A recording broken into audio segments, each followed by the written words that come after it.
Good day, everybody. We're just checking out this lucky bamboo. It's definitely gotten some good growth, and I've noticed that this bamboo here versus the ones further down the creek that aren't getting like the amount of nutrient that this one is, because most of that nutrient is coming down through here because it's being pumped out of the fish pond, and a lot of that initial fish crap and turtle crap is hitting here and getting eaten up by the snails. That's why all the snails like to conjure up in there, because that's where a majority of all that dung is from the fish pond, and then it comes down into here. You can see all those little snails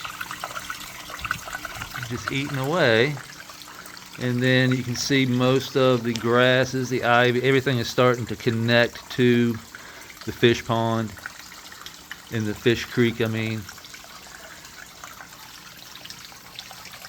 So everything is really starting to take off. I have noticed that it's wicking a lot more water right through here. So what we're gonna have to do, the isopod there. So what's happening is that the organic matter here on the edges and up underneath the moss line, where all the millipedes and all the worms and everything and the roots from these plants are reaching down into this creek system, and that is where all the nutrient is.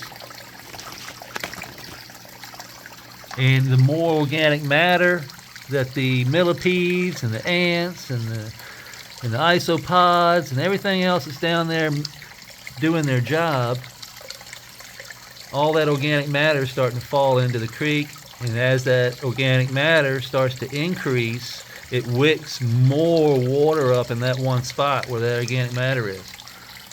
So you can see here underneath this leaf, all that was once a worm right there,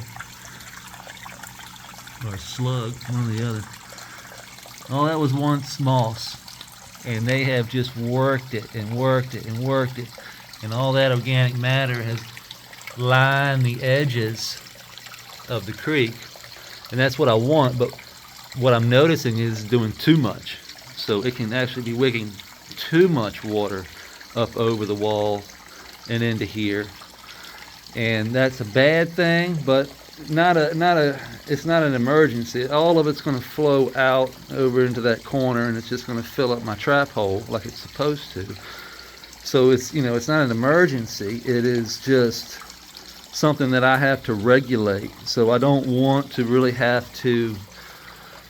I don't want too much water coming in, because that's detrimental to a lot of plants, and it can get too much water in the soil, and the soil can go anaerobic, and I don't really know what's going on in here right now, because it's all an experiment. So you can see that since I've added the warm white, so that's one thing I didn't show you. You can see, so the white is the cool white, and now we've added some warm white to this, and this has added some more blues and some more greens and yellows to the whole system, and I'm seeing that lime green growth. So I'm really liking what I'm seeing, because I only added 20%. So we were at 100% cool white, and now we went and just added 20% warm white, and that has had a tremendous effect on the color of the plants, all the plants. Like the algae turns a little bit more of a lime green. All the plants look like they're responding a lot better, just adding that little bit more of a spectrum to it. That's that autoflower over there. It fell over and is turned up. I'll show you in a second, but you can see more of that lime green right here. That's all new growth. The new growth just looks healthier. It's only been 2 days, and you can see the difference in the new growth.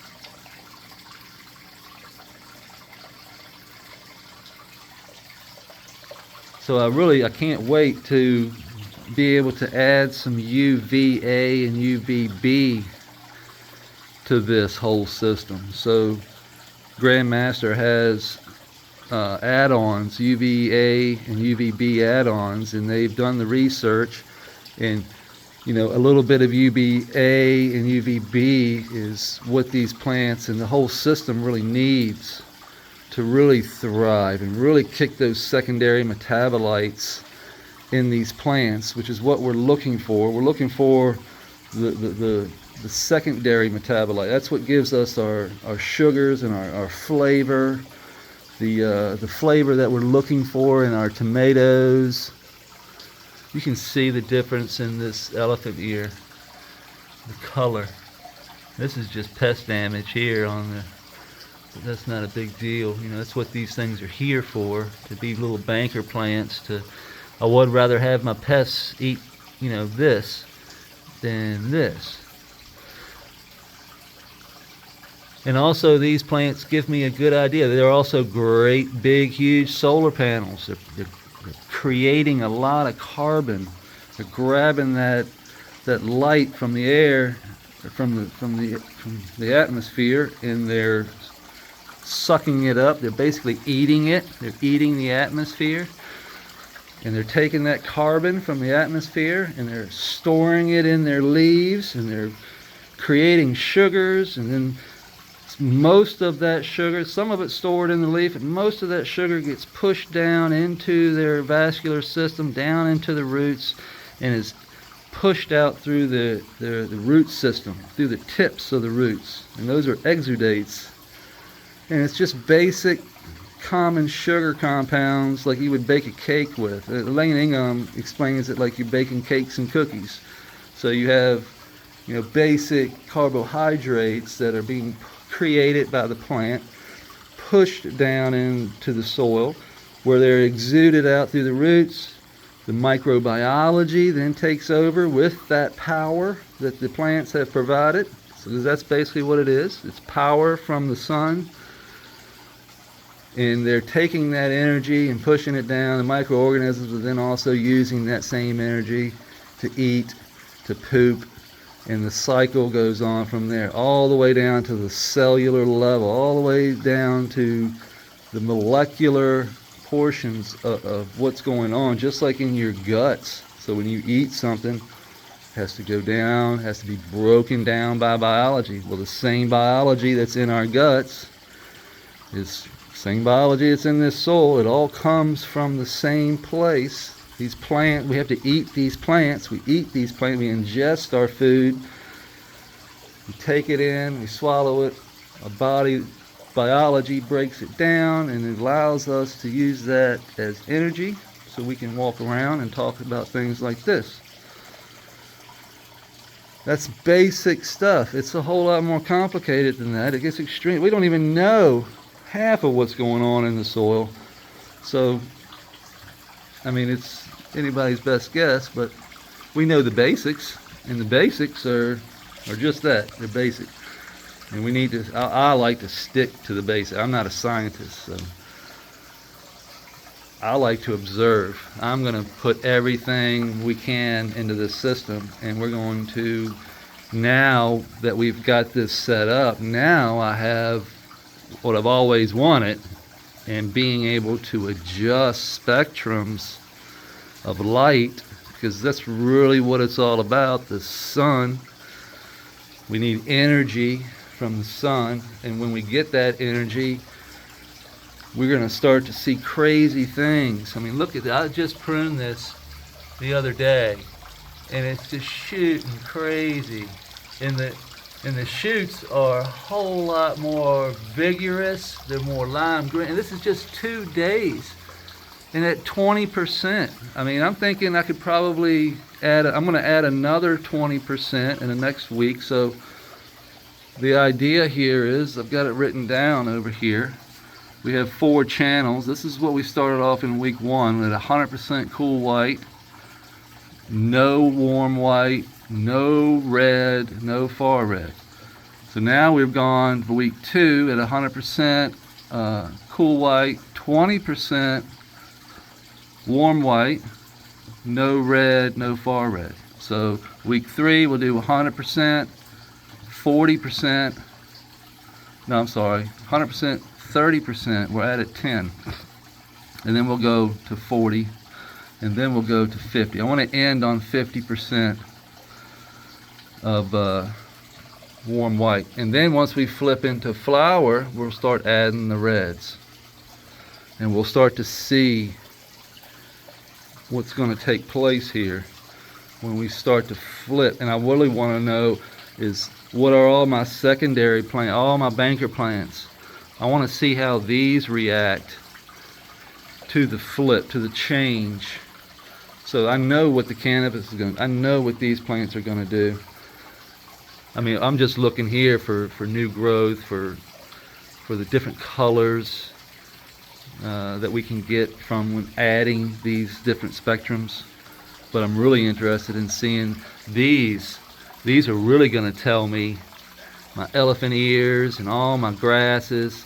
These are going to tell me what's going to take place throughout the whole cycle. So the cannabis is going to be here and gone.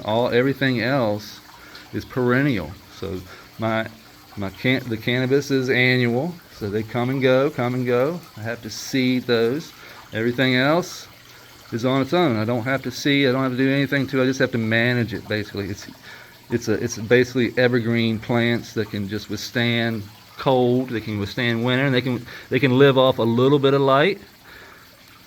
But when they get a lot of light, they thrive. So here's some more algae down there. You can see, look at that thing.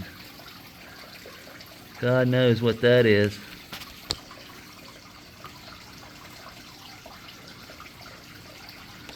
See if I can get it. Some type of little gnat or fly.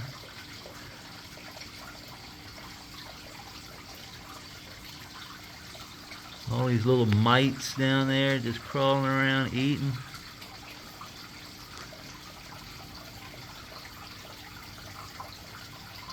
That algae is food for everything. Everything loves to eat algae. I've definitely noticed that.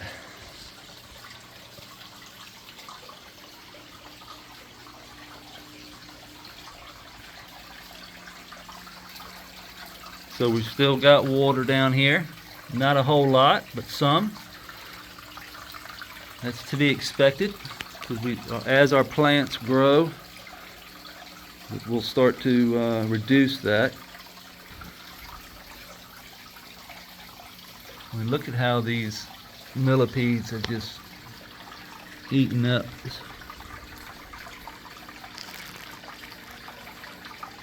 So we're going to have to come in here and dredge some of this off. You can see how it's just, that blue is pond shield. So as that organic matter falls down in here, what I do is just move some of it.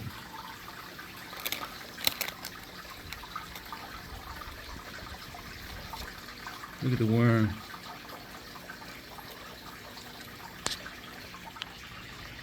Oops.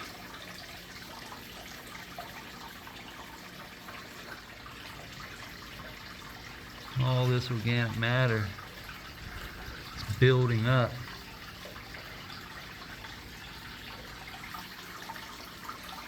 So we just have to pull it down a little bit. You can see the roots are just starting to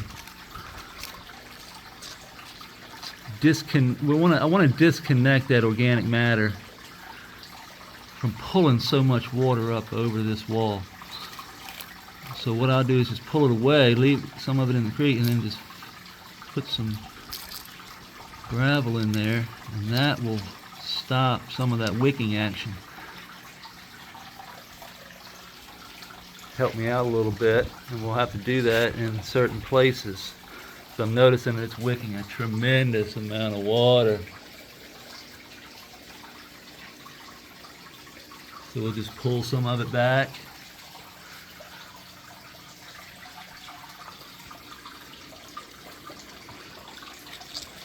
Look at all those roots.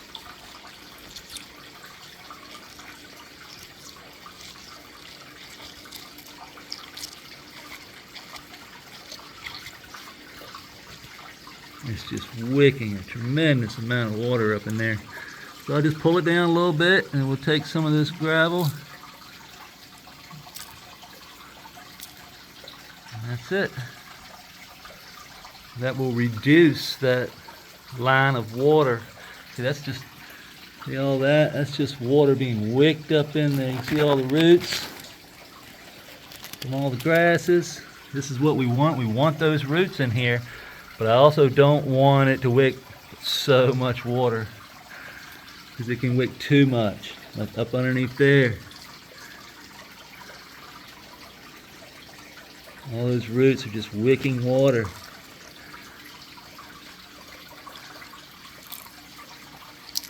Oops, that's my clam. I messed my clam up. It closed up quick. So that's the basic. That's what we're having to do. So we're starting to, you know, build up on the edges. We're just gonna have to come along and steward it a little bit, manage it a little bit, until these plants get big enough to start wicking more and more water, and go from there. Well, I appreciate everybody taking a gander with me, and we'll see you tomorrow.